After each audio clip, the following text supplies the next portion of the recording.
Hey everyone, welcome back. We're diving into Richard Koch's The 80-20 Principle and 92 Other Power Laws of Nature today, which is super cool because it's all about using the laws of nature to unlock business success. Yeah, it's pretty wild. Right. I mean, who would have thought physics could help you understand why some businesses just take off?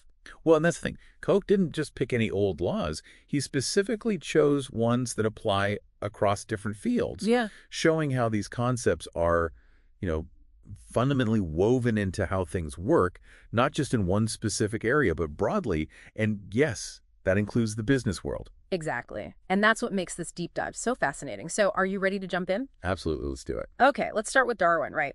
Survival of the fittest, adapting to your environment. We hear those phrases all the time, but Koch actually digs into how those play out in the business world. Yeah, and it's not just theoretical. He uses some really interesting examples like Procter and Gamble and their development of Olestra. Olestra, that's the fat substitute, right? Right. But it wasn't initially intended for that. They were actually trying to create a digestible fat to help premature babies gain weight. Oh, wow, I didn't realize that. Yeah, interesting. Right. But it didn't really pan out for that purpose. But instead of just giving up, they realized, hey, this could be a game changer in the food industry.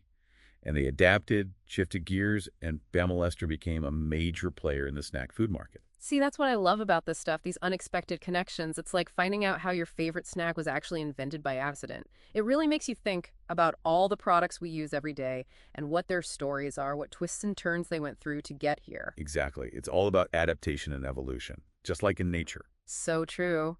So beyond Darwin, Koch also brings up the prisoner's dilemma and Gause's law of competitive exclusion.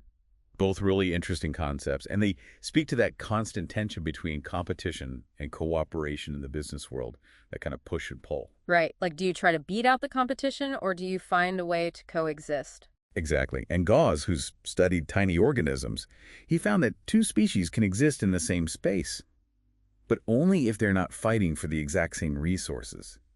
They have to find their niche, their own unique way to thrive. Which is exactly what Southwest Airlines did, right?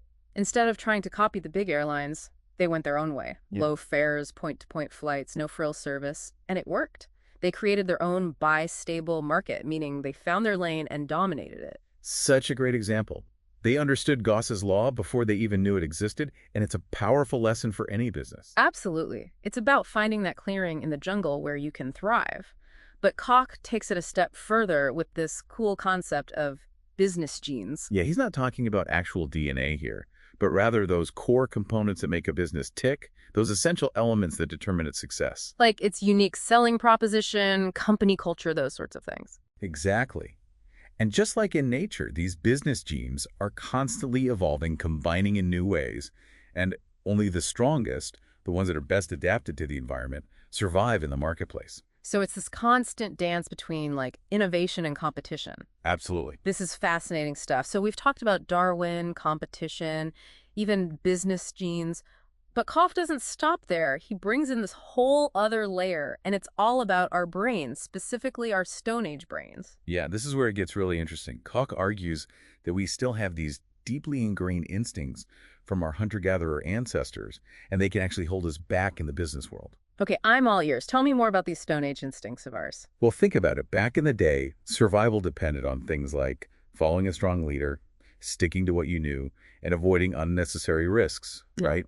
So those instincts became hardwired into us. Makes sense. We're basically programmed to crave security and avoid danger. Exactly. Yeah. But in today's fast-paced, ever-changing business world, those instincts can actually be liabilities. Well, imagine clinging to the old ways when disruption is happening all around you, or being too risk-averse to innovate and try new things. It's like our inner caveman is saying, don't even think about leaving this comfortable cave. It's dangerous out there. Exactly. And that's where Koch's ideas about managing and mutating Stone Age man come in. Managing and mutating, that sounds intense. What does that even mean? It's about recognizing those primal instincts and consciously choosing to act differently, to override those default settings when necessary. So it's like we need to train our Stone Age brains for the modern world. Give me some examples. How do we actually do that? Well, for one, embracing calculated risks is essential. We can't let fear paralyze us. We need to be willing to step outside our comfort zones and experiment, try new things. I like it. A little calculated risk-taking never hurt anyone. Exactly. And another key strategy is to nurture what are called weak ties. Weak ties. What are those? Think about your close circle of friends and colleagues. They probably have access to similar information and networks as you. But those people you meet briefly at a conference, or that former colleague who switched industries, those are your weak ties, and they can be incredibly valuable. Because they offer fresh perspectives and connections outside of your usual bubble. Exactly. Those weak ties can open doors to new opportunities, information, and insights that you wouldn't have access to otherwise. It's like discovering a secret pathway in the jungle. So nurture those weak ties, everyone. You never know where they might lead. Couldn't agree more. Now, speaking of unexpected journeys, Koch takes us on a wild ride through the world of physics next, suggesting that concepts like gravity and relativity can actually help us understand the business landscape. It might sound strange at first, but there's some really intriguing parallels there. Like what? Give me an example. Take margin gravity, for instance. Just like planets are drawn together by gravitational forces, businesses can be pulled towards each other in the marketplace, which can impact their profits. So if everyone is offering similar products or services, it's like this gravitational pull that makes it harder to stand out and maintain healthy margins. Exactly. That's why finding your unique selling proposition, that thing that differentiates you from the competition, is crucial. It's your escape velocity from that crowded marketplace. I love that analogy. Okay, so we've covered gravity. What about chaos? The business world can feel pretty chaotic sometimes. Absolutely, and Koch doesn't shy away from that. He emphasizes that chance plays a role in complex systems like the market. Unexpected events are bound to happen. So it's not about trying to control everything, but rather learning to navigate that chaos. Exactly. It's about becoming a student of chaos, recognizing patterns, staying flexible, and being able to adapt your strategies as the game changes around you. It's like being a surfer, right? You can't control the waves, but you can learn to read them and adjust your approach accordingly. Perfectly put. And it's crucial to remember that even small events can have a ripple effect in a complex system. The butterfly effect. Precisely. So, being aware of those subtle shifts and being ready to adapt can make all the difference. Amazing. This is all so fascinating, but I think it's time we addressed the elephant in the room, or rather the principle in the book, the 80-20 principle. Ah, yes, the Pareto principle, a powerful concept and one that often challenges our assumptions about cause and effect. Okay, I'm ready. Break it down for me.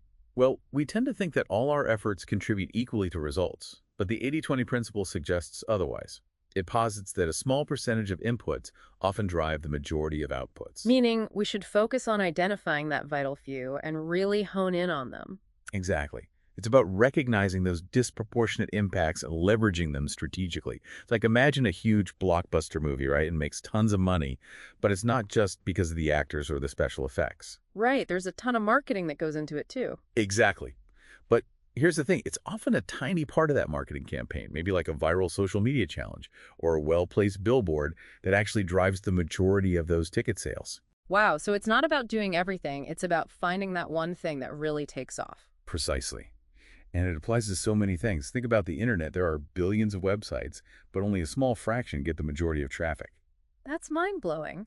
So how do we actually use this 80-20 principle in business? What are the actionable steps? Well, the first step is identifying that vital 20%, those key customers, products, or activities that are driving the bulk of your results. Okay, so like if you're a business owner, you need to figure out which of your customers are your most loyal or which product is your best seller. Exactly. Once you identify those key players, you can start focusing your energy where it truly counts. It's about working smarter, not harder, right? Exactly.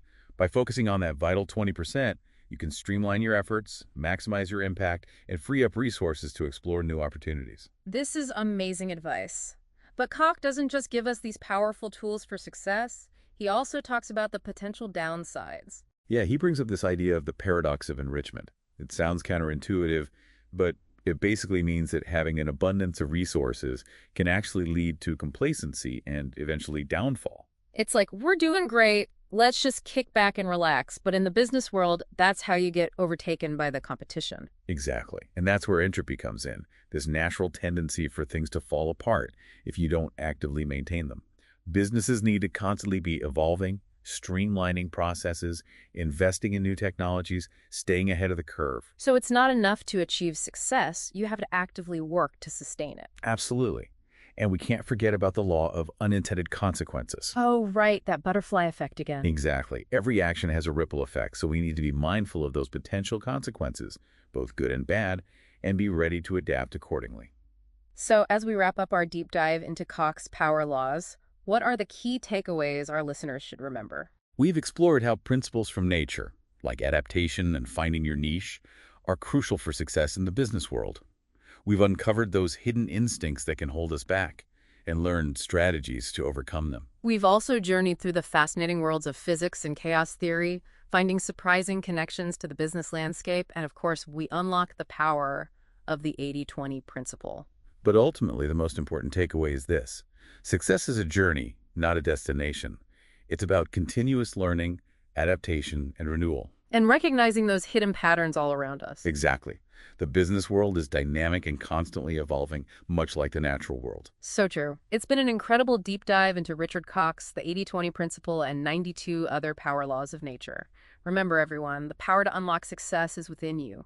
Keep exploring, keep innovating, and we'll see you on our next deep dive.